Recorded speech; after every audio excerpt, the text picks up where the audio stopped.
মেধাবীদের কান্না আর না জেগেছে জাহিরনগর জেগেছে জাহিরনগর অন্যায় বেশি যাবে অন্যায় চাঁদপুরের বাংলায়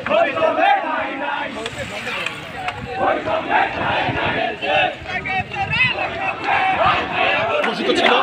আমরা বলেছিলাম যে আগামীকাল 4 তারিখ আপিলের ডিভিশনের শুনানি আছে।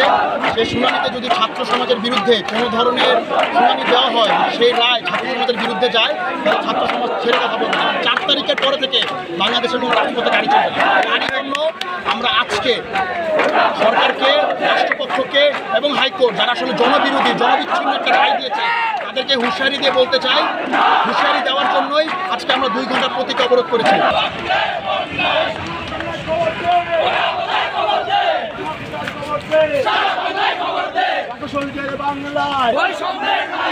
মুক্তিযুদ্ধের বাংলায়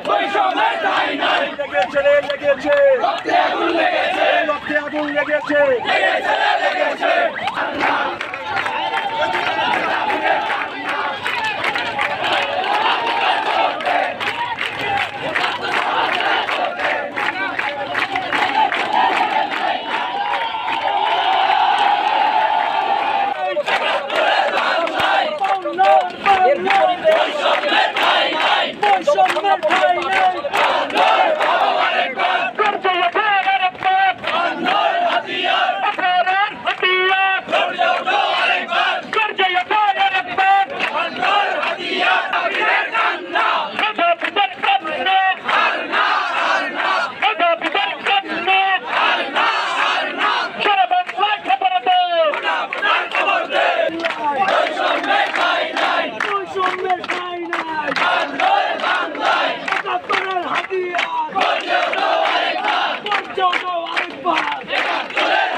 তাহলে এর ফল বাংলাদেশকে ভোগ করতে হবে, এর ফল অন্য মানুষ এই প্রশাসনকে ভোগ করতে হবে, সরকারকে ভোগ করতে হবে।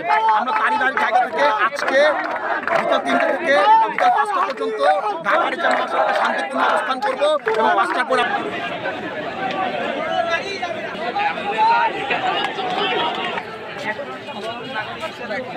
ওটা পুনর্বহালের যে সিদ্ধান্ত হয়েছে সেটা বাতিল করবেন এবং যদি এটা না হয় তাহলে আমরা কঠোর থেকে কঠোরতর কর্মসূচিতে যাব। আজকে রাতে আমাদের পরবর্তী কর্মসূচির ব্যাপারে আমরা বিস্তারিত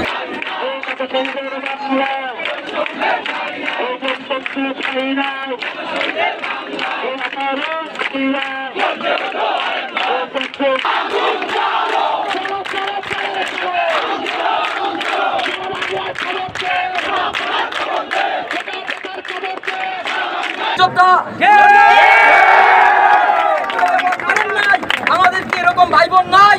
তাহলে প্রকৃত মুক্তিযোদ্ধা কারা, প্রকৃত রাজাকার কারা, আজকে আমাদেরকে বুঝতে হবে।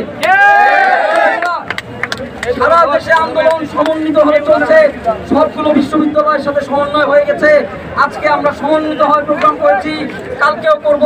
আমরা জানি সবগুলো বিশ্ববিদ্যালয়ের শিক্ষকরাও প্রোগ্রাম করছেন, কিন্তু তারা আমাদের অভিভাবক তুল্য হওয়ার পরেও এখন পর্যন্ত আমাদের এখানে এসে আমাদেরকে সমর্থন জানানো হয়। আমরা তাদের কাছে আবেদন রাখতে চাই, আপনারা শিক্ষক যদি হয়ে থাকেন তাহলে শিক্ষকের মর্যাদা রক্ষা করতে কোটা পুনর্বহালের সিদ্ধান্ত বাতিলের ন্যায্য দাবিতে আমাদেরকে সমর্থন করুন। দিন আমরাও তাহলে আপনাদেরকে সমর্থন করব।